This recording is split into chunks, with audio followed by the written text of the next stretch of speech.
This is Rob, the host of BS with Why Eagle Y, a veteran-run podcast where real talk, music, good vibes collide.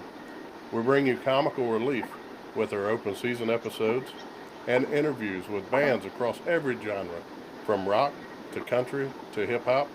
Catch every episode on Rumble, Facebook, YouTube, and Spotify, or visit us anytime at bswityeagley.com.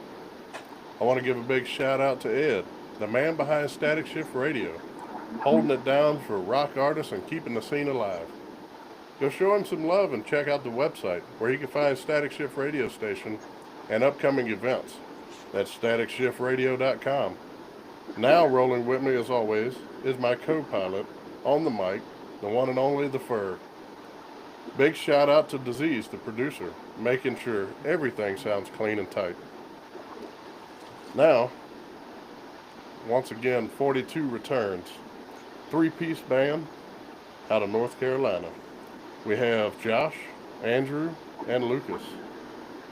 So, the last interview we done was in May. And your album released in June. So, we have a few questions about the album, and I'm going to turn it over to the Ferg for the first question. Well, to start off, first of all, thanks for everybody being here today. Appreciate you guys being here and coming on the show with us. So, want to thank you for that. Thanks for having us. We appreciate you guys. Also, Josh, I gathered from your previous interview with Robert that you served in the military, and so I want to thank you for the service to our country. And also, I was going to say, knowing that Rob served with you, if you've got any embarrassing stories about him, I'm all ears today. He was always good. I remember the day I met him. We talked about it last time. And yeah, just a great dude. And yeah, I don't know. I'd serve with him again in a heartbeat. No, I was just kidding, honestly, with that one. But you guys are out of Wilmington, North Carolina, and there's a diverse music scene there. Yeah. Rock, blues, jazz, country, reggae, hip hop. Talk to us a little bit about the diversity amongst the artists there, and how the vibe of the music community is there, and the fan interaction. Maybe talk about the support for local and live shows there. I'm actually going to let my brother hit this. And yeah, my brother Andrew, that's my older brother, for those that didn't know. And both Lucas and Andrew are both taller than me. So, but anyways, Andrew's been around Wilmington area for a long time. And I think, Z, you can speak a little more to, oh shoot, we got Gary Busey on as well. But Z, I think you can speak more to the Wilmington scene, right? Yeah, I think, and Lucas, I think you could kind of chime in too, because you kind of see it from a whole different perspective from what we do. But it is very diverse, and I'd say right now it's more diverse than ever. We just had the Port City Bliss Festival that's supported by this guy Mike, who is in Rocket 77 and does a bunch of great stuff, but he brings all these different bands together, not just from our area, but regionally and nationally as well.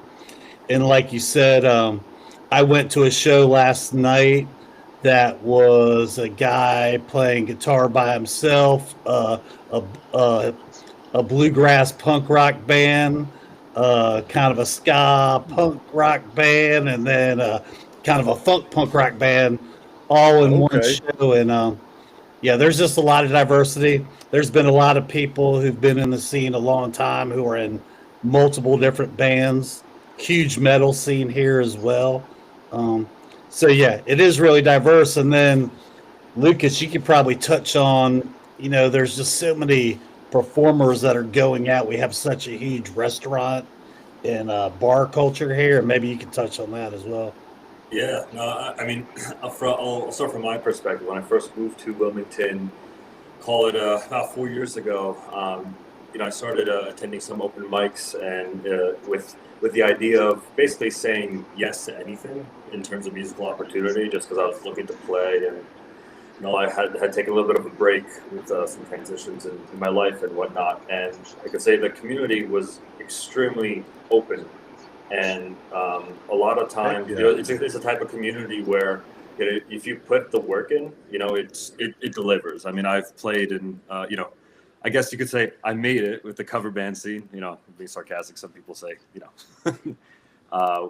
make fun of people playing covers, but I got an opportunity to play pop punk, country, a bit more of like hip hop. And you get to see places that are more tourist centric. So you kind of see the people that come in and have fun and just there for a good time on vacation. And also there's some other venues that are more, tied to the local scene and kind of get the downtown college crowd as they're coming in. And it's a blast here. And, of course you have some folks that, people don't always get along, but at the end of the day, the music scene does stay together. Everybody's got each other's backs. Heck yeah. Lucas, I did the last interview I done with Josh. You were fairly new. So how's it been with 42? It's been amazing, actually. It's I tell these guys all the time, it's more, it morphed very quickly from just a music project to, they're my bros. It's like they call me, they need help with anything, I'm there, and vice versa. So and I think that kind of comes out in the way that we play, and we're continuing to write and all that. And it was really cool that it happened that quickly. It was almost one of those things. It's meant to be. Heck yeah. Speaking of brothers, Josh, you and Andrew are brothers and in the same band. Talk a little bit about the writing dynamic there. Two brothers in a band. There's been a lot of successful rock bands that were made up of brothers, and so talk about the dynamic there with you guys in the writing process.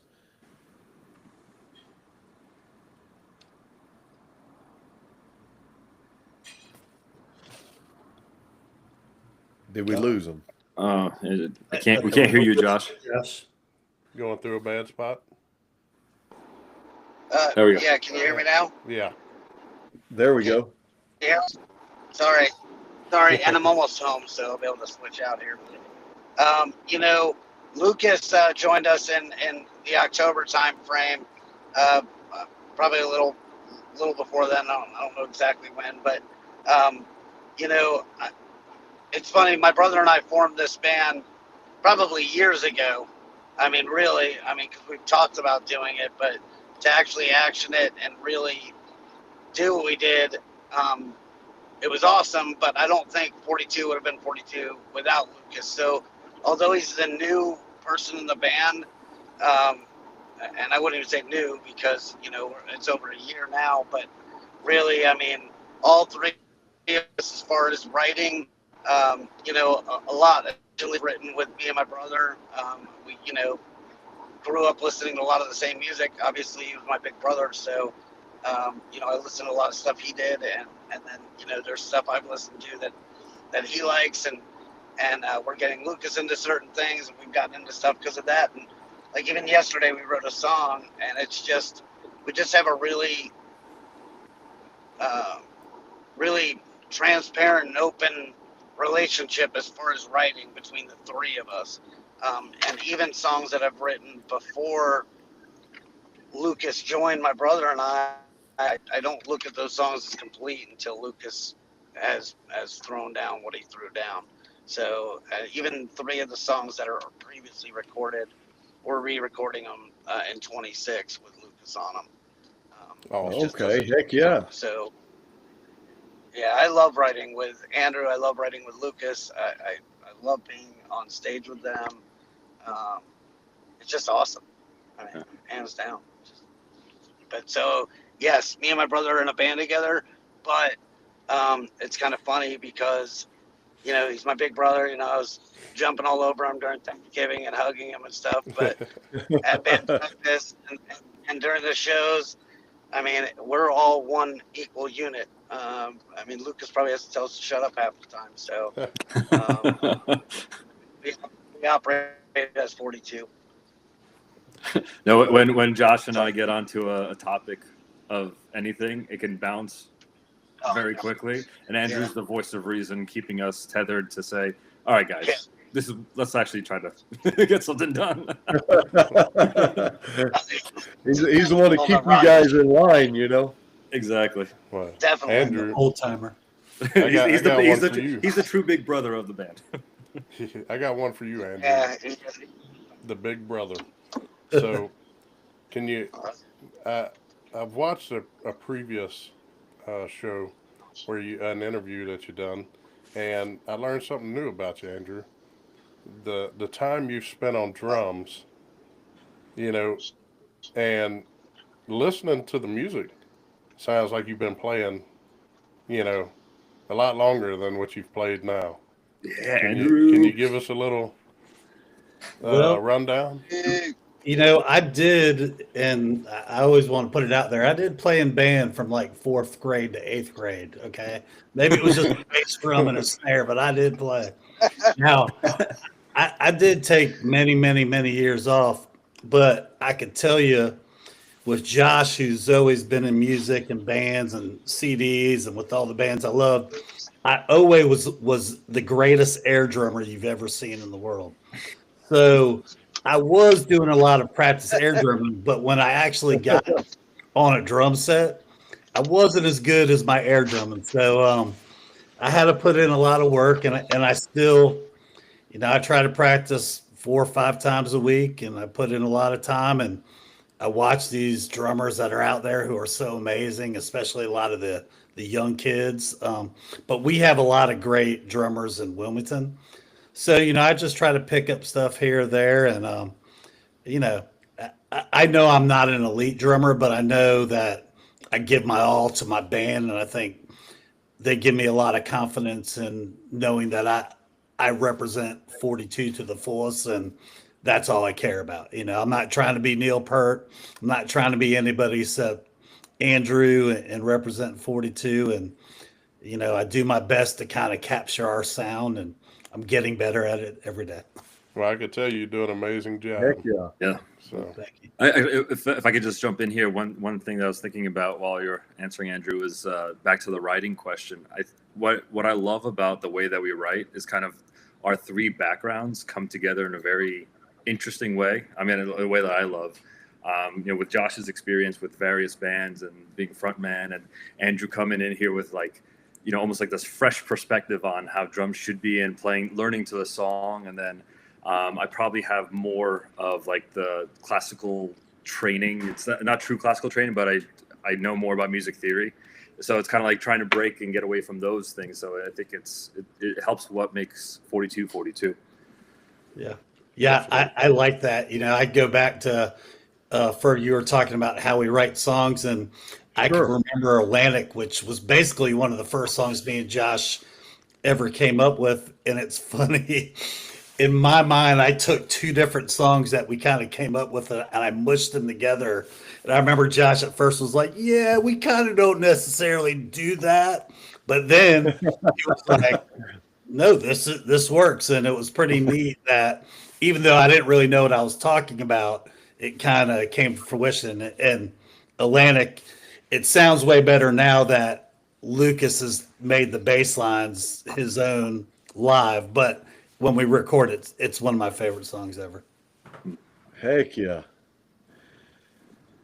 And we were probably going to get to this question a little later in the interview, but since you guys have already brought it up just a little bit yourselves, being a punk band, and that's the style of music that you've chosen to play, talk to us about some of your early musical influences, the bands and the artists that influenced your style.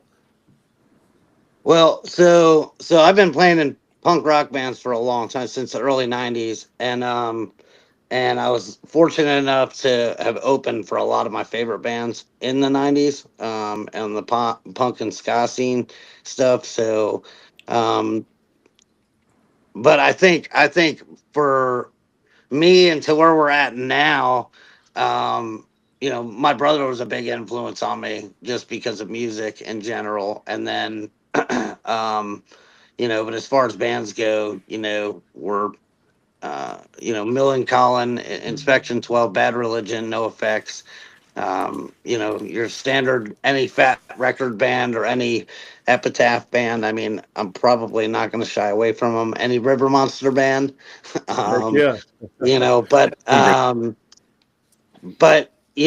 think, but then there's other stuff outside of there. I grew up listening to the Beatles. I grew up listening to Pink Floyd. I mean, punk rock scene's so funny. The punk rock police are so quick to say, oh, you're doing this. You can't be punk rock. And I wish Right, people right. stop saying what is and what's not punk rock, because, I mean, punk rock was all about being, expressing yourself. And so that's what we do. We don't sound like every other band on the block. So, I mean, yeah, we are a punk band, and that's where we are because it's all I've ever played in. So, I mean, it's not something we chose to do. Yeah, I just think that's what we do. What are your I'm just a little influences? older. And What was that? What are your musical influences? That's a loaded question, because we I were, know. we were, Yeah, we were see, asked Lucas, this at yeah. an off the street interview, and I'm like, oh, wait a second, this is I'm sure let Josh answer this. I don't know. I'm a music lover. Like I listen to everything from Yeah. classical to, I mean, growing up, I was playing a lot of progressive metal and rock, and the bands that I was actually playing guitar, and then I fell in love with the instrument of bass and how that works in songs, and actually in one of the things it's actually I've been called out before a little bit, more in jest, but like I actually play a 5-string bass in our songs, and it's like, well, there's certain parts specifically, and being a 3-piece, that I use that lower string to fill things out, and so it's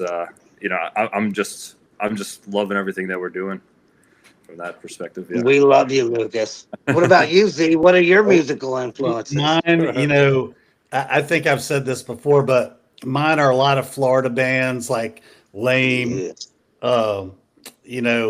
Army bands like Homecoming. All of Josh's bands were my musical influences, but really going back, the Police and the Clash were two of my first big, huge influences. And then Depeche Mode, I definitely was a gothy type kid. I have an idea for this great Depeche Mode cover that we're going to do if I could talk them into doing it. But Sold. Awesome. no. But like these guys, our parents, and I'm sure everybody's had this, they had a diverse background. I'm into musicals, I'm into theater. So I feel like, hopefully as we evolve as a band, we're taking all that and bringing it to what we create. Well, we love what you guys do, and I love punk rock, and I have a diverse love for all styles of music, as Rob will tell you. I'm not just a rock and metal guy. I love blues, and I love a lot of different subgenres within the rock and roll genre. I love a lot of things. So, but it's always interesting to me to ask about a band's influences, because what's amazing is so many bands pull from so many other influences and make something that's purely their own, and then the fans are like, wow, man, I love this stuff. And so that's how we feel about you guys, band. We love what you're doing, and whatever influence you, keep doing it. Thank you. We appreciate it. Thanks, Berg. Heck yeah.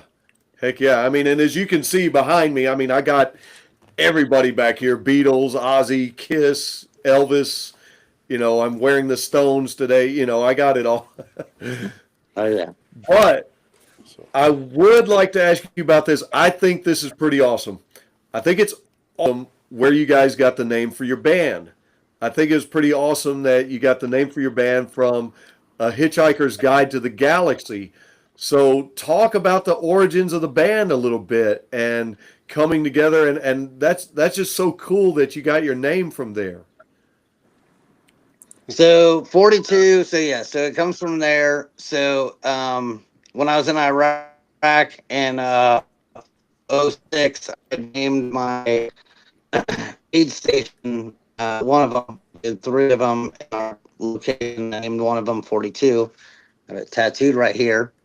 And so, for those listening, if you haven't heard the story, so whether in the book or the movie, it's pretty cool. Life. A bunch of people ask what the history or what the story, the answer to the meaning of life is, and the great supercomputer tells them, well, you know what, come back in like, I think it was like 1,000,000 years or something like that. And they come back, and everybody, you know, there's billions of people out there, and they're like, okay, great supercomputer, what is the answer? And she says, well, the answer to your question is 42. And everybody's like in stunned silence. And she's like, well, it's not the answer you wanted, but it's the answer you're getting. And that's life, you know. And you know, so I named it that at our aid station, because I always said, you know, if people got to our aid station, that was the answer to the meaning of life. Why it was 42, Okay. I don't know. And then I started a blog online from Iraq that I was doing. This is early on. You know, people were just doing the blog, like, you know, there weren't really any blogs or online. I think the Army was really strict about even letting us say anything Right. online. So, but I signed it 42. Andrew, I think you saw all those. Um, I did. my little blog post or whatever. And I got a 42 tattooed on my leg with your what's initials. that? Yeah. I said that's Yeah, why yeah. 42 tattooed Yeah. on my leg. Yeah. Yeah, and then from there, so Andrew and I originally, so I'm gonna go a little deeper into 42 history here. So Andrew and I did play years ago. So when I played in a band called Icon back in like the early 2000s, Andrew came down, and we used to practice at this place, Dunedin Brewery, where I, you know, they're a big part of my life, family wise, like with my old bands and stuff. We had a beer out by them and all kinds of other stuff. But Andrew and I played. He came down and he got on the drums, and we literally wrote a song, and we were called, what was it, One Day a Year, Yeah. Andrew? Yeah. That's the first and last time we played. That was years ago. Shoot. But we do have a recording of it It somewhere. was a great song. If we could ever find the recording. Yeah. And I had no it idea was- what I was doing. But to make a long, and I'm sorry to drag my answer to your question out, but yeah, No, this that's so fine. so 42. So Andrew and I talked about for years. Andrew was like, "Oh, when you leave the Army, you come out to North Carolina." I'm like, "Oh yeah, sure." I mean, you know, Rob, when you're in the Army, you aren't thinking. You hear people tell you all the time, "Oh, come back and do this," but you're in the middle of Germany somewhere, or Hawaii, or Iraq, or whatever, and it just whatever. We said we were gonna do it, and I did get injured, and I had some other stuff going. So I was medically retired from the Army, and I said, "Guess what, Andrew? I'm coming." And literally this time last year, I sent Andrew a recording. December 4th will be. I sent Andrew a recording, and it was for the song "Hiki," that's on Beeblebrox. Yeah. And It's like and it sounds. Yeah, actually, and I still have the recording. Actually, I'll find it and send it to you, Rob, just so you can hear that version. But and then that became it, and we were actually called the Duck Pond for about a year, but Andrew and I had still not played together. And then I got to Wilmington, and we went up in my dad's room. He has this like room with his drum set and all kinds of stuff. And then Andrew and I jammed out, and I think that was January of when did I move here? Like 23 or no? 24, 25, 24. 24. So yeah, and then oh no, so yeah, or February of 25 is when we started. Me and Andrew started playing together, and then Lucas joined us in October. And then halfway through, I said, Andrew, I don't like the name Duck Pond. And I said, we got to come up with a name. We couldn't think of one. And then I was like, holy shit, it's staring us right in the face, 42. And so, and then I put tape up on the wall in our studio, or where we practice, and that became our logo. Dude. Heck Sure of yeah. it. Yeah, there it is. Yeah, Heck yeah. that's That is actually from. that was awesome. The tape on Yeah. the wall. So that's that's where our logo. We just took a picture of it. I wanted to make stickers, and I think that's when Lucas came aboard, and we were like, we needed to do some merch, and took a picture of that thing, morphed it, and there, that was 42. I actually, one thing I want to say something about the logo. That's when I kind of realized the kind of bond that we were forming, as a group. I think at that time we were trying to figure out different logos, and Josh and I we were on the phone for like ridiculous amount of hours. Like our wives were like, "What are you doing?" and Yeah. And then we ended up going back to the original, but it was just kind of like just saying, "I'm like, oh, this is just when conversation is that easy and the creative juices flow. You know something's there." Oh yeah, it's all. I mean, I and just to tap onto that, I love, like, even when we're on the road together, like it's just awesome. Like, I'm always stuffed in the back seat because I'm the smallest, but like I love listening to the conversations with those two up front, because it'll be from everything from music to life, and I mean it's just awesome. I mean, we all really do get along really well, and it makes writing that much easier, and I think we're stoked about each other on stage, and everything we do is 33 third. So You break it up. Yeah. Maybe move an inch or two one way. Losing service or something. Is it better? Can you hear me now? Yeah. Hey, that's much Maybe better. I just talk too much. That would be me, actually. No, you're great. No, I even seeing them on screen, I mean, I love being with these guys. Even yesterday when we played, we wrote a new song, and I just love being with these He's a guys. slave driver. He had us there for like 3 hours. I'll tell you what, man. Yeah. Went by really fast. It was fun. I've been intrigued with. I'm gonna tell you, Andrew. Being in Europe with your brother, the first time I ever seen him play, and he played on stage. It was a talent show for the Army. All right, and I probably told this story the first interview, but I'm gonna tell you, when he come out on stage, like, he gave it his all, and I'm telling you, it was like watching Blink 182 or something like that, and I was like, dang, I said, this dude could play, and he's the commander of our battalion there. So I was like, what, the captain is playing, son. And then next thing you know, it's been several years later, and now I see a band, 42. I was like, dang, he done started a band. Like, let me holler at him and see what he's doing. Like, dang, I ain't seen you in forever. So Yeah. And music has served Josh well. I could tell you, and he could tell you the second part of the story, but I could remember we were on a cruise. We did like 2 family cruises in our life with our family. And the first one, me and Josh were young, and I got in trouble. We won't talk about that cruise.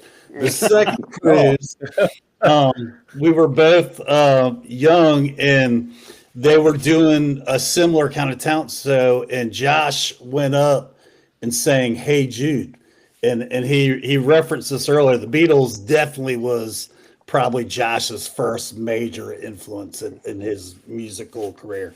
I mean, probably you learned how to play guitar and sing from the Beatles, but Josh played it. He brought the house down on this cruise, and as he left the stage, they were still singing no, and it was the crowd, and he left, and he was kind of all embarrassed, shy, but like he blew it up. And then the second story, Josh, you can maybe take this over. I think you were a private in Fort Riley. Like, maybe how you got your first big break in the Army was someone saw you playing, and didn't like that lead to getting you a job, or moving kind of up, sort of? No, well, so a couple of funny things. Actually, I did a funny story. I won when I met Audrey, my wife, when I competed in a talent show because they were giving away a round trip ticket from Europe. And so I did Louis Armstrong's "What a Wonderful World" and won a round trip ticket from Belgium from the Army. So, because I can Oh, wow. hit slow notes like this, so like, And so it worked. But no, funny story about my commander came when I was a private at the time, and I formed a band with my buddy Jeff Wise, who just retired from the Army, he was a sergeant major. Uh, Jeff Wise and my buddy Phil, who was my roommate in the barracks, and we were called Homecoming.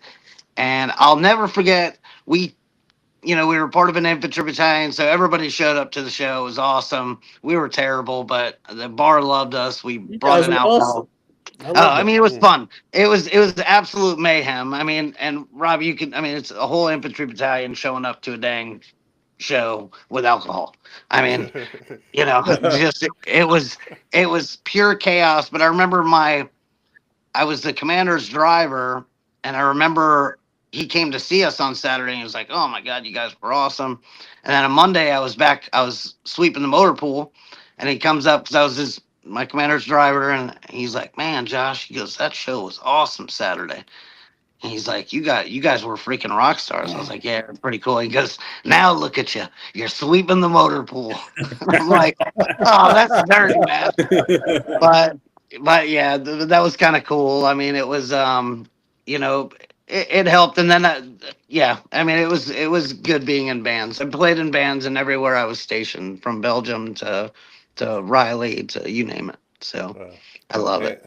Andrew, I want to let you know that your brother going from green to gold, when he was an officer, enlisted gave him the most respect. I'm gonna tell you right now. And the reason I say that is because he was in our shoes. Yeah. And when he became an officer, he knew how it was. And he was one of the best officers I ever met. So, and not saying that being that he's on there, I'm going to give Josh a big head. No, but he was the coolest guy I ever met, being an officer coming from an enlisted side. And he took care of his soldiers. So, big shout out to you, Josh. Thanks, brother. Appreciate it. Well, when you have awesome soldiers like you, man, it was. I go to battle with you anytime, man. We had our moments, but We did, yeah. There were some funny ones. Hey, do you still talk to Carwile? You know what? Sometimes he pops in on these shows. That's what I saw that. Tell him I said what's up, man. Yeah, he pops in on the shows. Barker. He watches sometimes. He's up at was it Kentucky? The base up there. He works as a Campbell. Yeah, no, Fort Knox. Campbell. Yeah, Fort Campbell. Yeah, he's working at Fort Campbell. Dang. But yeah, man, it's we had an awesome time, and I'll tell you, that's the one thing being enlisted we always loved about an officer, if they came from green to gold. And I could tell you, not to get off track, but the first time I ever met Josh, he thought I was in trouble. All right, so I always Were you? No. See, I remember exactly where I met you too. I remember. I was part of a decon team, and I volunteered to get gear together. And what that does is it's mask and stuff. If we had a nuclear issue, or you'd have all these charcoal suits, and you'd have to get everything together and make sure they're okay to wear. Josh shows up, and this is the first day or first time on the facility, and he's needing new equipment. So I'm in there, and he's like, "You come for a mask, I think." Yeah, I did. Yeah, I had to get my mask. Yeah. And he's like, "You in trouble?" And I was like, "Nah, I volunteered for this." He's like, "Oh, okay." But long story short, he's like, "Well, I'm going to be the new company commander. How you doing?" I was like, "Oh, shit." So I didn't, at the time, I didn't really know him, so I was like, damn, thought I was in trouble. Interestingly enough about that. So when we played in Florida, who showed up to our show out of nowhere was Sergeant Boulevard.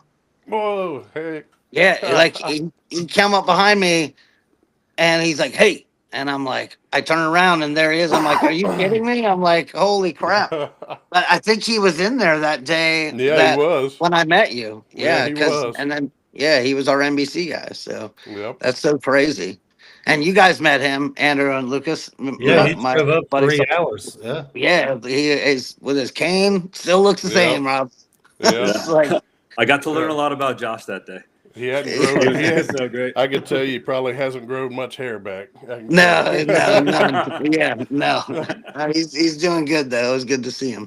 Oh, See, man. Rob, the thing about Josh, though, as you can see by his picture, his video on the screen, he looks like he's 15 still. So I can see you not knowing he was your commander when he was in there. He probably looked like a young guy back then because he still looks young now. I mean, it's crazy. Yeah. Yep. I have the worst story. I will never tell it on a live Yeah, podcast. please don't. We can do it after the show. It's really it's like a burn on me, but maybe Oh. after we get off, I'll tell the story. It's so humiliating to me. Well, that's kind of messed up, Andrew, leaving not telling the crowd. I'm gonna do No, it. no, don't do it. No, That's I'm gonna do premium it. content. You got to So, behind a paywall. We're doing this battle of the bands, right? And it was early on in our career. We got picked by the radio station. 5 awesome bands, we were one of them, and I was really proud. So we end up going on last because we changed our number to help one of the bands out. They had one of their members had to go somewhere, so we finish up, and there was this kind of radio guy, or he was from like a record company, right? The one Yeah. guy who was one of the judges. Yeah. So after the guy comes up to me and he goes, "Man, what did he say?" He said, "Man, your singer has a lot of energy, man. He's really great." And he's like, "Is that your son?" I said, "What?" I said, "Did you just ask me if my brother was my son?" And he was like, "Oh, he's not your son?" I was like, "That's my brother." And I was like, and Josh didn't like the guy anyway because he wasn't really paying attention to us. So I was so angry, and it hurt. Like I'm sitting here, Josh looks 15. Earlier, like the year before, one of my son's soccer player friends called me a grandpa. So I mean, it's just been going downhill every year for me. Okay, here's my humiliating story. There you go. Man. If you can lend me $100 since you're playing that role, we could. I got some bills I need to pay. Sure, Lucas needs a new bass or something. We can, At least, I mean, as you can see, I'm really Yeah, low on he's supplies. we hurt can take bad. some allowance, Lucas. Right? Right. Sorry, son. I just Oh, bought a new man. car. Okay.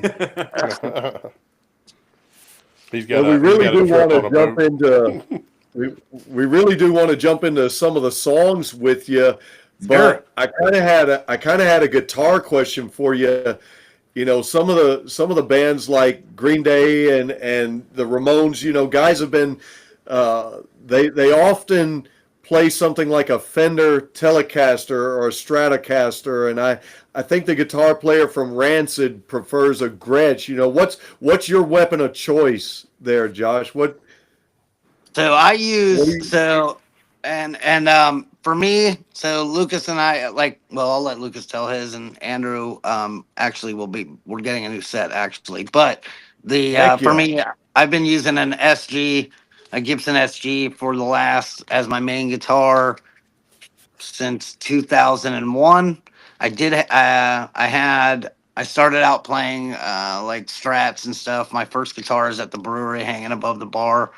But my SG is my main guitar, and then I use an orange cab, and I have a Gretsch backup. Heck yeah. So, Lucas, what you Yeah. got? Well, as I was thinking too, one of the funny things with, another meant to be moment was when I first went to the practice space. You know, we're kind of talking about like, oh, what's our sound going to be, and kind of potential equipment to get. And Josh goes, you know, I've always wanted like a Mesa Boogie or an Orange amp, and I'm like, hey, I have a Mesa Matter of Boogie fact. and I have an Orange amp, and we actually recorded both those amps on Beeble Brock's, you know, like create this like wall of sound with both of those guitars that Josh just described. So I think it's kind of cool how it worked out. So I want to throw that in there. But What about you, Lucas? What are you running? Well, so I'm playing my main thing. This Sterling that I actually got by Music Man. You know, the Ernie Ball, you know, cheap versions like the Epiphone to Gibsons. I think it was like on Sweetwater. It was like their display model, so it was discounted. And I plugged that in. It's got this natural growl. I'm like, yep, this is what I'm playing for this band. And you know, I just love playing it, and that's what I love recording with it. And I play through that through a TC Electronics bass amp, and then put a lot of distortion, some dark glass distortion on that, and Heck yeah. that's basically it. It just kind of just driving that bass line, you know, as much as I can. And then Z plays an old Ludwig. Okay. I pretty much But, play Josh's drum set. I do Sabian cymbals. When I break them, I just buy new ones used. And he breaks a lot. Woody sticks. He's a punk drummer. He's Heck yeah. Yeah. Oh, and by the Heck way, yeah. since this is going out live, if Ernie Ball wants to sponsor me, that's fine too. I'm willing to. Yeah. Absolutely. Same here. But yeah, so we have a pretty simple setup. And yeah, and we kind of roll with it. I mean, 3-piece. So, no, I don't play the normal traditional, you know, Strat. I Josh do love plays the a 5-string Strat. as well. Yeah, I actually play 5. Actually, that is unique to my guitar playing. I do not use 6 strings on my guitar. Never have. Okay. Never will. I use 5 of them. I actually, I just got my guitar serviced. They're like, we put the 6 strings on. I'm like, plop, and picked it off. Took that off. Yeah. So it's unique for me. I mean, it's just how I learned to play. Actually, my old the bass player from Lot Lizards, Alex, when I used to play in a band called, Yeah. yeah. So me and the bass player from there, we played in a band called Lame back in the day for years, and he called. I pretty much learned guitar. Really, there is where I started playing guitar live and in bands, and he used to call it the Zeldin 4000 because I only had 4 strings on it. And so, yeah, and that guitar hangs at the brewery now, so it was good. Heck yeah. Well, you mentioned the song Hickey a while ago. That's one of my favorites. And I love how it comes off with some heavy riffs. And the cadence and the melody of that one reminded me a little bit of 1985 by Bowling for Soup. But it's a very fun sounding song, but the subject matter is not very fun because it's about a girl leaving him, and that's never fun. But somehow you took it might be fun in the long run. It might be better. Like, well, it could be. But I guess I was going to ask you, because when you listen to the song, it's such a fun, upbeat song, great song. I was going to ask you, talk about the writing process behind that one to take what could be a sore subject and turn it into such a fun song. Well, so that one basically, I was thinking about one of my best friends. I'm just not gonna, I'll leave it at that. And I was thinking about it has a couple meanings, but I'm only gonna go into this one. But and basically it's about somebody listening to somebody drone on all the time. And you know, it's about kind of being in love, I guess, but after a while it's just like, is it worth it? It's like, you know, it's just getting, and this could go for a guy or a girl. I mean, it doesn't matter. I mean, it's just, you know, hearing somebody drone on over and over. It's just like, you want to escape to a different place. So it is a love song in a way. I am kind of a depressing person, so I kind of do write a little more in that realm, but I can't help it. But Uh, yeah, and it's just about yeah, just taking it all in and yeah. I mean, it's just hearing somebody drone on over and over and over again, and you just kind of want to escape. So Well, I'll the leave it at song that. doesn't sound like that at all. The song's very upbeat. The song's very fun. It's got these great riffs and the great melody. So you would never know that there was a darker tone behind the writing of that. I You mean, just it's wouldn't know definitely it. it's darker, but at the same time, I mean, like it's still having fun with what's going on. It's like you can't let somebody else drag you down. So even though it's a little dark, it's like you still got to find your own happiness in there. So if somebody's just gonna just kind of browbeat you down, it's just like, well, it's things aren't so bad. I mean, I am fine. Right, You know what I mean? Like, right. and I'll be fine. You know what I mean? And you'll be fine. You know what I mean? So that's kind of where that kind of comes down. When we Heck play it yeah. live, it goes off. People really dig it. Yeah. Heck yeah. Yeah, there was one thing with that song when I first came in to kind of put the bass line in, and I kind of and I have an appreciation. I probably with a lot of stuff that I've written on my own.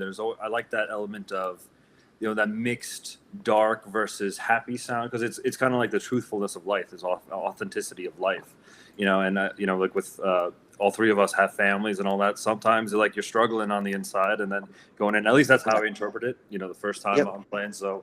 And Andrews came in with like that. He's playing that beat, and I'm like, well, the bass line. I'm thinking, I kind of want it to bounce around and move around the chords and all that stuff. So it all back to our like writing style. It's our different interpretations pivot on one another. I Heck would yeah. I would actually play it for you acoustically, but I think my voice is kind of gone because I was sick all night last night, so I don't know if I could pull it off. Hey, but the perfect place to bring up this next song, since you mentioned acoustically, I love what you did with the song Now and Then. Okay, You so say wait, this before one's no, so yeah, hold on. So actually, so I'm gonna stop yeah, you there because so that yeah. acoustic playing is not me. That's my friend Zach who took his life. So Oh wow. the song Now and Then was actually written by me and him years ago, and there is a Okay. version of that from my old band. It was just an acoustic song. Our friend had died while we were in the studio. He got in a car accident. His name is Andre, and so me and Zach went outside and we wrote this song like real quick. Wrote the lyrics, and actually his girlfriend sent me the lyrics, and it's actually from that night where we wrote. It's pretty cool. Um, but that acoustic version is actually him singing the song on a phone. We grabbed it from a phone video, and that's why we put it in. So when we actually played in Florida, we put the video of that recording playing on a phone video, and then we put that song on the CD at the end of Now and Then. And the only reason we really wrote Now and Then, it was to actually put it into a band song, because it was just this acoustic side thing for our friend. And now with my best friend ending his life, I felt the song had more meaning. And we when we play that song now, we talk prior to, we talk about veteran, suicide. We talk about suicide in general, and about looking out for those around us and those close to us, and those especially within our scene, because we always have somebody to reach out to, and that means a lot to me because Robert, I don't know if you've heard them, but the when they do the and it gives me the chills just thinking about it, but that final roll call, when they do a final roll call in the military for somebody who's passed away, it's probably one of the most eerie feelings in the world. But Give you goosebumps. yeah, it does. They bring you into the room, and everybody's in the sanctuary or wherever they're at, and they'll go through the soldiers' names, and they'll say, Robert Yeagley, and he'll say present, and they'll say Josh Zeldin present, and then they'll say the last person's name, and they don't say anything. They'll say, Private Smith, Private Josh Smith, private, and then they say this and it's completely dead silent. And It just gave me chills on my legs, man. yeah, it gives me chills just thinking about it. But that's what that song means to me, and that's what that message means to me. So, and because I heard you mentioned the shout out about Zach before, and we appreciate that, but that literally is on there. It was just one more recording. Zach could be on stage with us. So, and just to tap onto that, actually, from my perspective, and I go back with that song too with Icon, but for us, we also utilize it when our cousin passed away and ultimately killed himself too.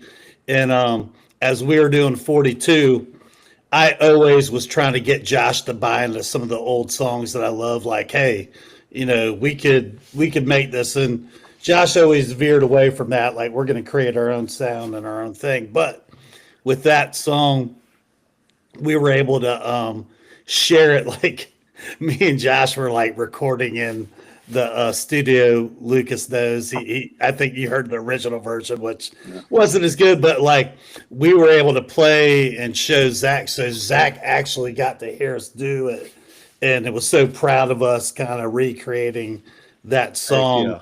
So it kind of came full circle. So, and I know Lucas has thought this too when Josh said, we kind of give shout outs to veterans, but just like people in general, and it doesn't even have to be depression, just losing life, losing family, for anything, a car accident, whatever. I mean, they're powerful lyrics that Zach and Josh created. So it means a lot to me. I always hope that we play at every show, and I always point to Zach every time I do a little cymbal breakdown at the end, letting them know, him and Jeremy, that we're thinking of them. actually, hey, I'm gonna play that song for you guys acoustic right now. Because for Zach, and it's really, here's the original version. It's literally like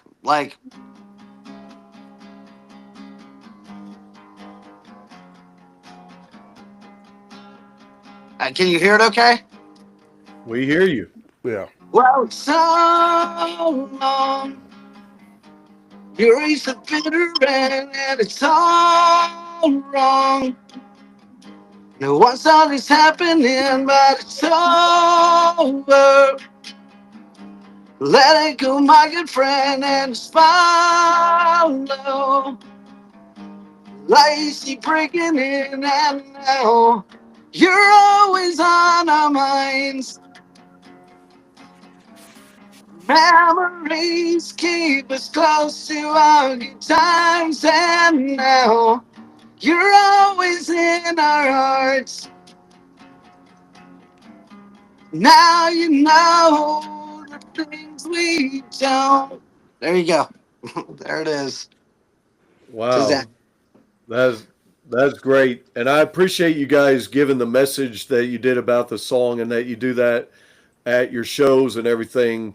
I never try to make anything about myself. I try to make it about the band, but I can definitely empathize with each and every one of you.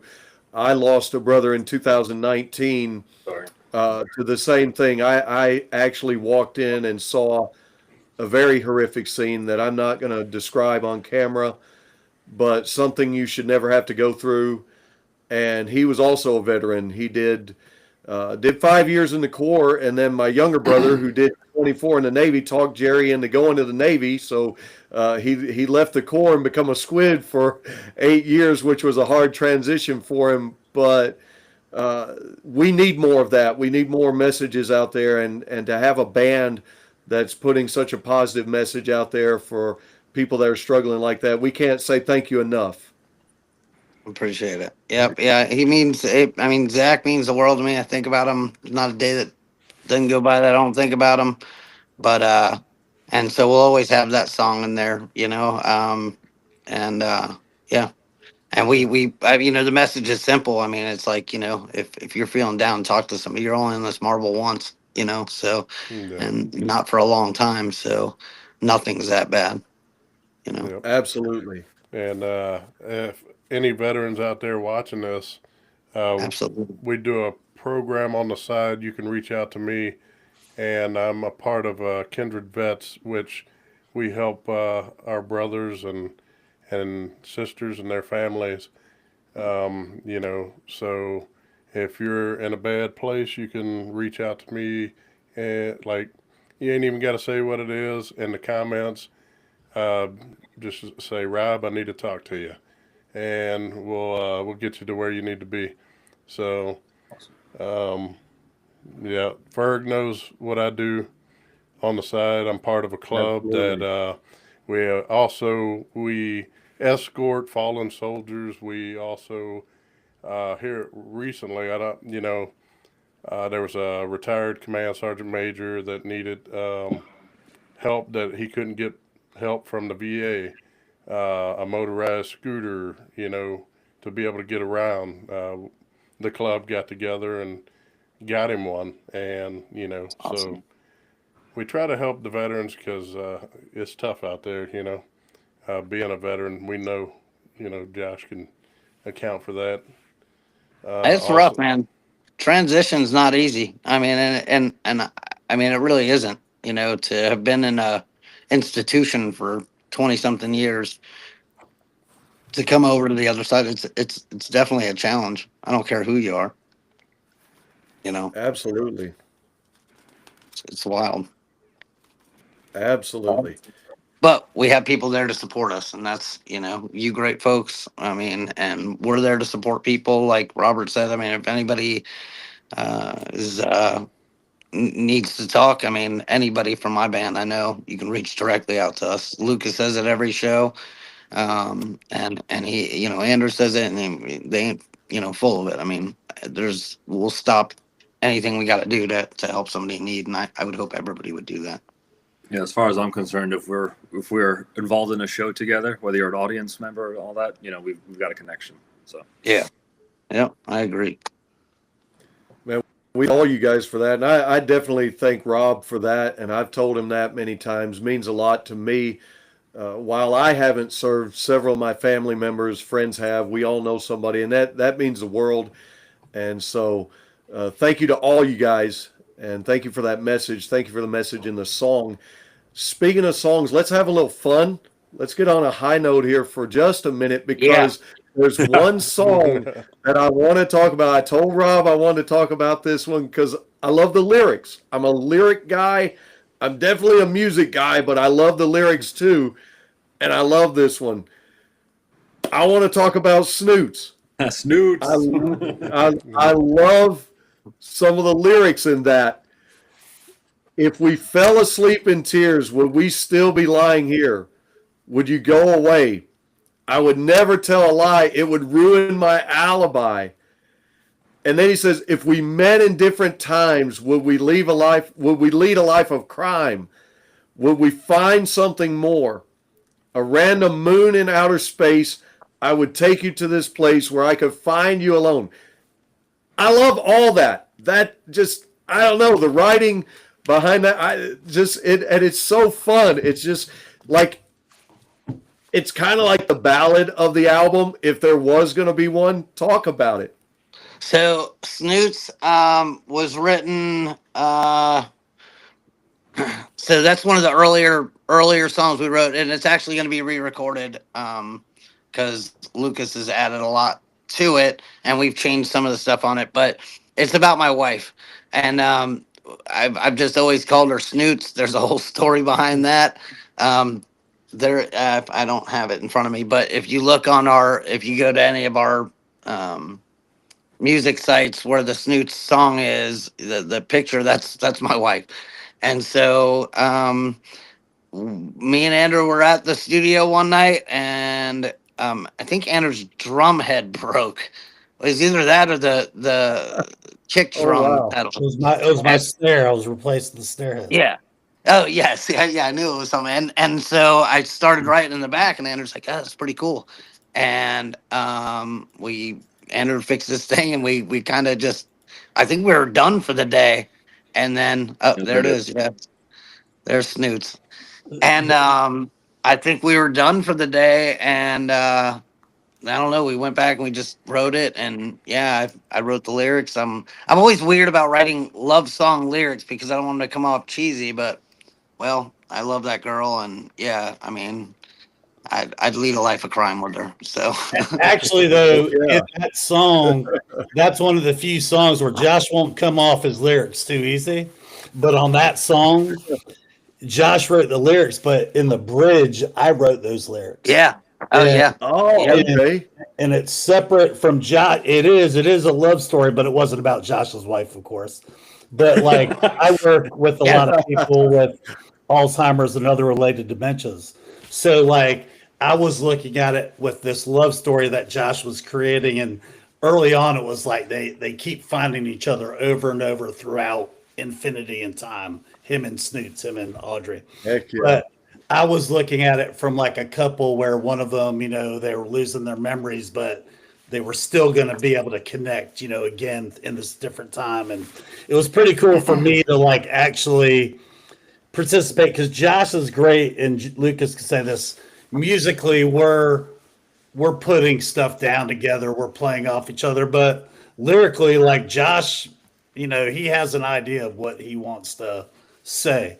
But I felt like a legend that I got to write a couple of lyrics with Josh, and it meant like for me, like that meant more than like, creating the song. Just like to be part writer with Josh on that song meant a lot, and I was able to get him to buy into it, which meant that he liked it. He was proud of it. So Heck it was yeah. really cool. Only two Yeah, lines. those- I love those. Well, those lyrics are really cool though. That's in the bridge. And actually I'm gonna point those out. It's if I start to lose my mind, would you hold me in your arms just one last time? Things could never be the same. The memories always fade, but not our love. And I think that's so cool because it totally matched with what I was saying, and I just thought that was pretty awesome. So We rock. we rock. Rob, do you rock. think it'd be okay? Rob, do you think we could play that one for our listeners? Would that be okay? Josh, you mind? if we So play it? actually, you know what? I'm gonna do you even one better. But yeah, you can play that. But I am going to send you right now, Rob, a song that has never been played because we did this with Beeblebrox with you, and Oh, it yes. is going to be a Oh. song that nobody's heard. And That's so awesome. let me send it to you now. Josh, have we heard it? No, I'm just kidding. Yeah, I did. Maybe. Is this 3 minutes? Yeah, 3 See, minutes. ask and you shall receive. See? Yeah, so here we're gonna let me see, how do I find this here? So Michael. All right, so This, from a music perspective, is great because all three of us kind of brought our own things to it separately and mushed them together. And then lyrically, really, it comes from a conversation, and Josh just took it to the next level, which was awesome. Hell yeah. let Heck me, yeah.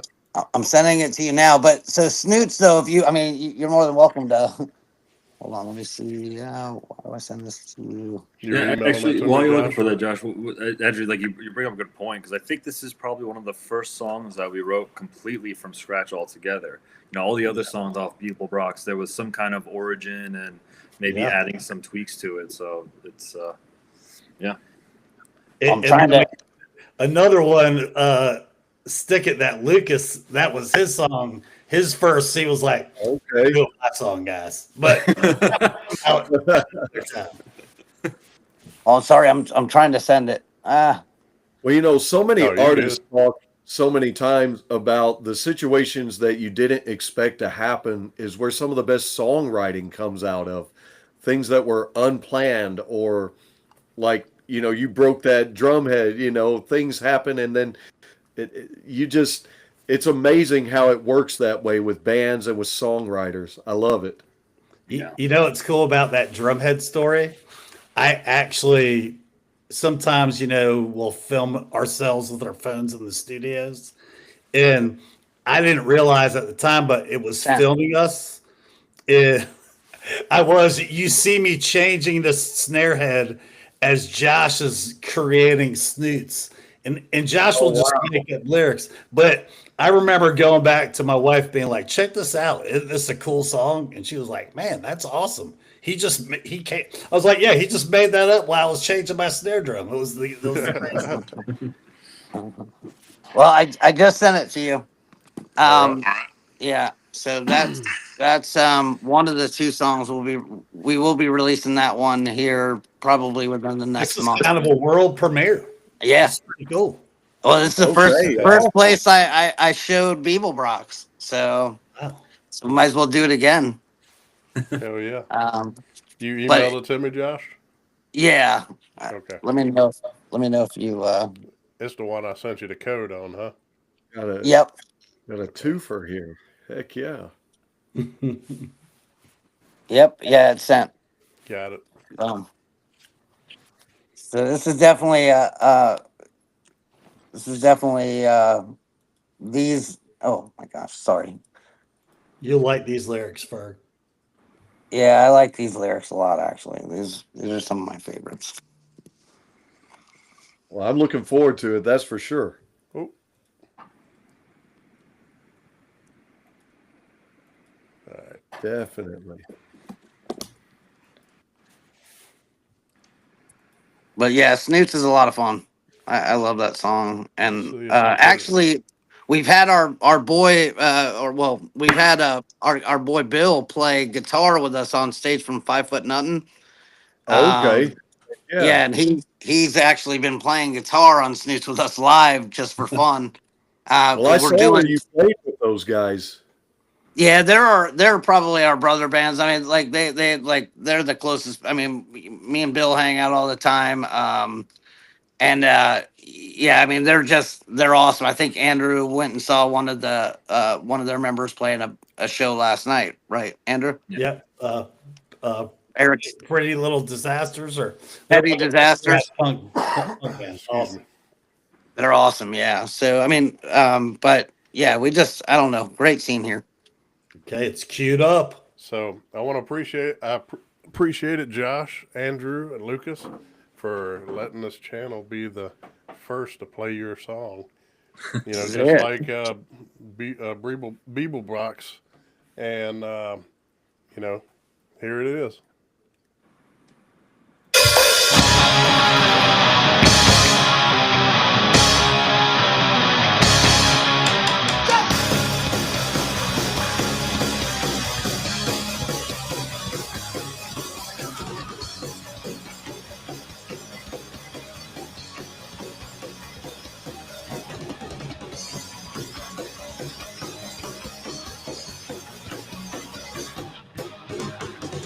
Got the feeling to just stay home and watch the world today.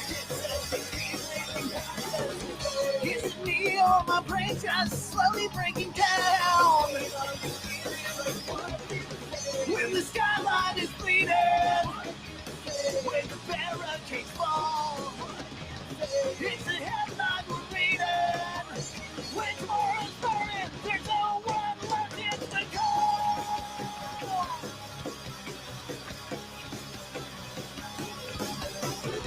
Yeah, I feel like it's coming right back around again.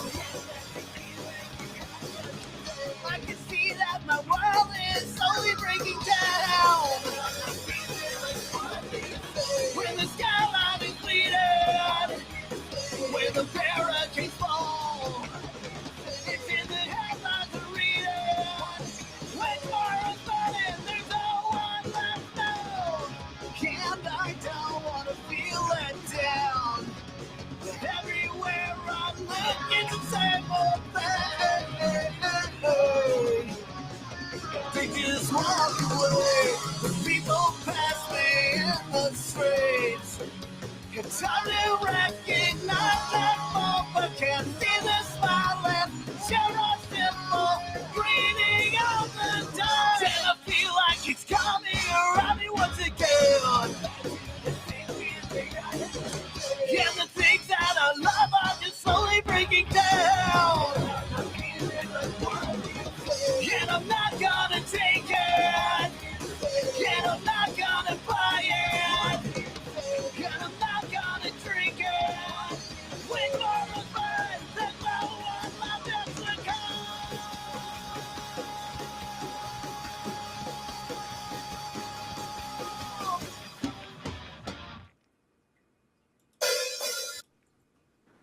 All right, so it sounded a little weird coming through the computer, but yeah, I mean, It was still awesome. yeah, Yeah. when yeah, we're really happy with these two songs, and yeah, so that one's called 3 Minutes Out. Andrew, that's the one he came up with. What's That's the that? one he just is that the one you were talking about? He came out. That we were talking about Stoots there, but that one, Oh, it's interesting. We all kind of were playing musically. Josh had a guitar. I kind of came up with drums, and then Lucas on the kind of bridge, the bass line that he came up with the one day was it was incredible. But the lyrics really, I know Josh, we were talking about some stuff. Me, Josh, and Lucas are always philosophizing and stuff. And We solve the world's problems on a daily. yeah, we were talking about life and just kind of people, and we're kind of into this customer service thing and treating people nice, and like nowadays some people are just mean, and they're everybody's down on their phones and they don't give a damn about what anybody else is doing. And it's funny, we had this full conversation, and I think subconsciously, like, Josh took those conversations, and maybe not subconsciously, but somewhat, and put them into his lyrics. And it was kind of crazy when he came back with the lyrics. I was like, man, we were like just talking about it. So he was like, I know, it just kind of, put in there. And it was pretty awesome. And, the whole song collectively, like Lucas said, it was like really like, it kind of seemed like really easy. Like we just kind of was the first time we all had our say.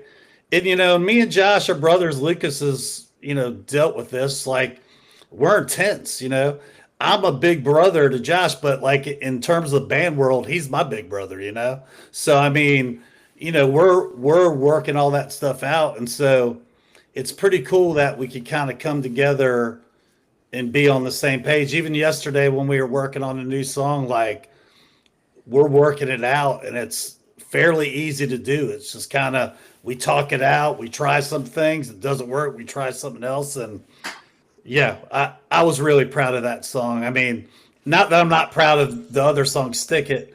But that song, I really felt like it was us three kind of evolving together and doing something different. Heck yeah. yeah, I liked it. Yeah, And well, and I don't liked let all your songs. So Yeah.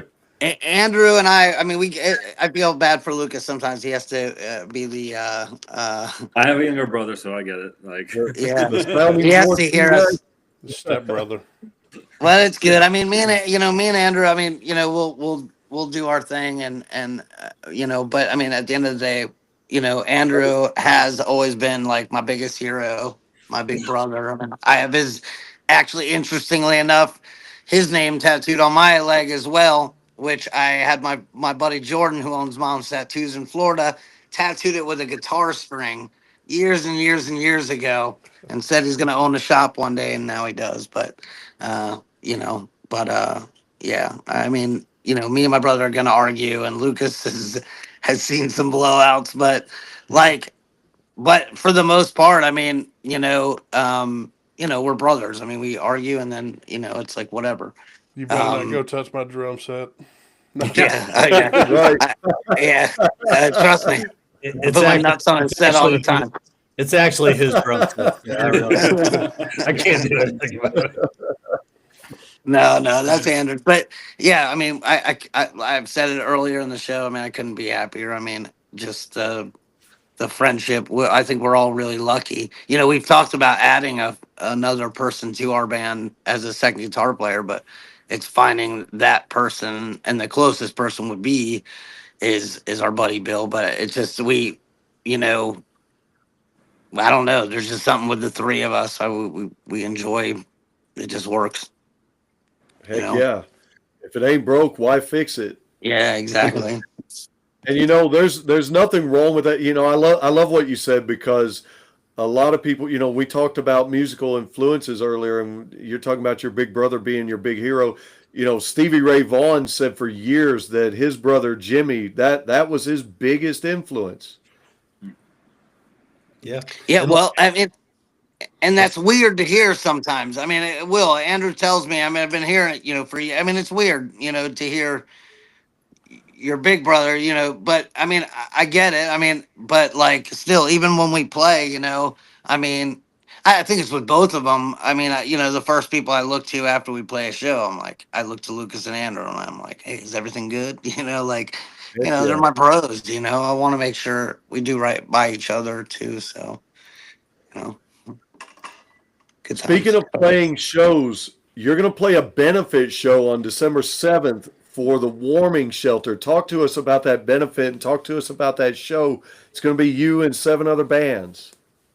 Yeah, so my buddy Bill, who plays in 5 Foot Nothing, and Mike Grindstaff, with Port City Blitz, he's in Rocket 77. I think he's helping Bill set that whole thing up. We're gonna, I believe raise money for the warming shelter as well as give stuff in need for people in need here in the area in Wilmington. Great bands playing. You got 5 Foot Nut and Rocket 77. Do we have the list? Yeah, No.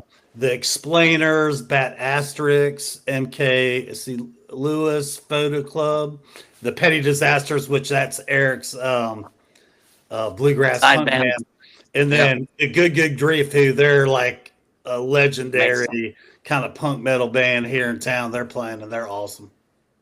Heck Yeah, yeah. it's gonna be a heck of a show. And then for as far as shows go, so that one's gonna be, you can't beat playing a charity show to raise money to help people. So, and I applaud my buddy Bill for setting that whole thing up. So, that's gonna be awesome. And then we play our final show of 26 or 25. I'm sorry, uh, uh, on the 20th in Raleigh, which will be the 1 year anniversary of our first show ever. And it's kind of Machine cool. Gun Earl. What's that with Machine Gun Earl and who else is playing on that one? I'm not I sure. think that might.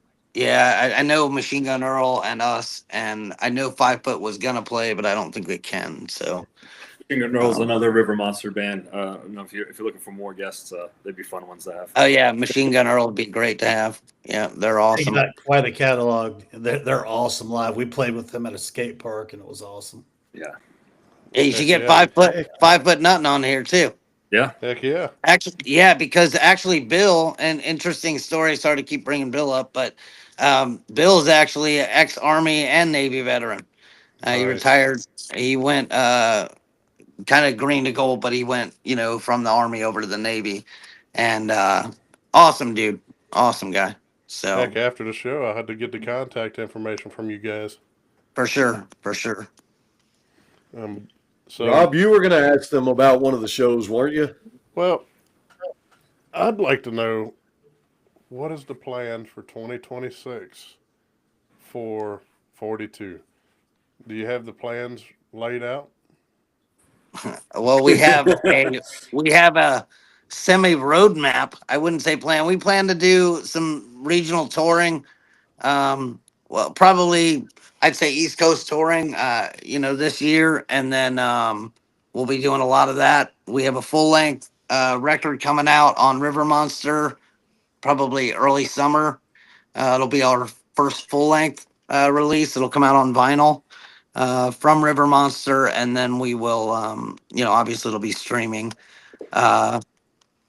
And we have a 7-inch record we'll be splitting, so a split record vinyl with 5 Foot Nothing, and that'll be a limited press of like probably no more than 250. Oh, So, wow. We better jump on I'll have those. to get my hands on it. yeah. Yes. But we also want to we want to get into the video game, and we feel like we're going to Yes. make a couple of videos to some of our songs just to get it out there to kind of promote us more. And we think that's going to be good. Yeah, actually, the one we played for you guys there, that'll be coming out. There'll be a little small video coming out for that soon. Awesome. Well, yeah. Now, what the Ferg was talking about before I moved to the future. That's right. Recently the band played the event Port City Blitz, which Andrew, I think you spoke about that Yeah. a little bit. Um, so what was preparing for that entailed? Because I've seen some of the videos that Josh posts with loading all this equipment up in this vehicle, and Oh, that was he, me and Lucas. We did that then. Yeah. so how was preparing for the Blitz? Lucas. Was that? That's just an interesting question. I mean, this is actually a shout out to Mike G on how well he runs that event. I mean, honestly, in terms of us, really, I had to bring my bass head, our amp heads, and our instruments. And I think Andrew, all you have to do is bring your breakables and snare, and it's like a machine. Like you go up there, you know where you're playing, when you're playing, and I think there was even a delay, but like everybody got the memo. It was all communicated, and then if you're not playing, you get to see all the other cool bands. So I mean, honestly, at least from my perspective, it was a nerve-wracking show because it's like, oh, cool, we're getting in the scene, right? You get to play with a lot of cool bands, but at the same time, it was really easy to do so and really just play our music and be 42. Heck yeah. The crazy thing was that we had to leave. We couldn't even attend the second day because we played in Columbia the next night, and we were playing Winston-Salem the next night. So each night we had a really different, unique experience and played for different crowds, and that was awesome. But back to the Port City Blitz, probably the coolest thing for me personally is Super Chunk was the headliner that night. And Yeah, Super Chunk. Yeah, just to get to be on kind of the same bill and talking to the lead singer after, I kind of promoted us, and he gave us shouts out that he saw us play the guy Mac, and was really, he's just a nice guy and took the time to, talk to us and be there. He was selling merch to the crowd, and they've been around. Me and my wife saw them in 1996. Yeah, 90s. Yeah. Yeah. So that was great. But then going from there, Rob, Lucas and Josh, they're the loaders. They're the Lego guys who they make it happen. And it's tough because when you get done playing and you got to load something up, I don't have the patience for it. But Lucas, they make it happen every time. Actually, so I'm gonna jump on that. Like, so the way Andrew described, like talking to the Super Chunk and all that, we call Andrew. He's our 42 diplomat. He's like, he loves talking to other people. Where Josh and I were, Josh, hope it's okay that I'm saying this. Like, we're the introverts. Like, don't get me wrong, I love spending time with everybody, but I need to recharge. Andrew's public relations. Exactly. So it's like I'm more than happy to be loading because it's just me and myself. And man, y'all had a pretty good show because it was 7th, 8th, and the 9th y'all played. Yeah. So, yeah. It was really cool. Yeah. And a lot of great bands and connections there. Like, actually, so we were talking about Wilmington community, but everywhere we've played, South Carolina, like Winston-Salem area, like we've gone out of there with great connections, and it's bands I would love to hook up and with, and if they're ever in Wilmington, we'll try to find the show, and they'll return the favor to us. So it's it's cool building and seeing that. Yeah. And that kind of leads into something that I ask every band that Robert and I have on the show. I always ask a 3-part question: favorite venue, your dream venue, and who would you most love to open up for? So my favorite venue for me, I have 2 that I've played. CBGB's I played twice. That was my favorite. And then my second favorite would be a place in Tampa called Janus Landing. And I hope we play there. I played there before. I loved it. Where I'd want to play, Red Rocks. I want to play Red Rocks so bad. And then, it was that. Did I answer all 3? Who would you most love to open up for if you could? I mean, I've opened for a lot of my favorite bands. I I mean, if we're talking anybody, anytime, anywhere. I mean, if we could right now, it would be Mill and Collin. I'd love to open for Mill and Collin. Okay. That would be my. I would be extremely excited to play with Mill and Collin. Any Andrew, Lucas, you guys? Go ahead, Lucas. I'm trying to think. I mean, favorite venue that I've gotten to play at was. So I'm from New Jersey originally. A place called Starland Ballroom in Sayreville. Oh, It's like it's such a cool place, and actually any place in Asbury Park, like the convention hall and or Stone Pony, kind of the summer fest. Dream venue, probably Red Rocks is a good one. I actually a little upset I didn't think about that one, but PNC Bank Arts Center, that's always a fun place to go see a show, especially if you've ever been there. You walk up the hill and you can hear like the opening band and all that. But band to open up to, I mean, how cool would it be to like open up like the Misfits, right? But, oh man, Yeah. Oh my God, yeah. Yeah, but I like, it's like Mill and Collin or Inspection 12, that'd be fun. Yeah. Yeah, I would say, and I don't have many venues that I've played in my lifetime, but locally I would have to shout out Reggie's because that was my first ever show, and it's like our big kind of, place here in town. Dream venue, like Josh has played it, but like Janice Landing, like I saw the Beastie Boys there when I was young, and I would like to go there. Then, definitely the band I would want to open up for it, and I have reached out to them and said, "Hey, we will glad to open up for you." Is Inspection 12, but Okay. I would definitely be Mel and Collin too. I mean, me and my brother, we've been listening to them for many years. Many years. Yeah. He threw a lot of minis in there. Yeah. Love it. Lucas is still trying to find a song that he heard that he can't remember the name of. So actually, this is a road trip thing. I was falling. Andrew is our driver too, and he's awesome at it. So I'm sitting there, I'm falling asleep, and he's got his playlist going. It's like a radio play, so it's like random songs, and I'm catching the end of this song, and I'm like, it's like stuck in my head like the next day. I'm like, Andrew, what is that song? It's like, I don't know. It was just on a random list. I'm like, no. So I've been gone down this rabbit hole. I couldn't find it. So I'm probably still looking for it. But it's.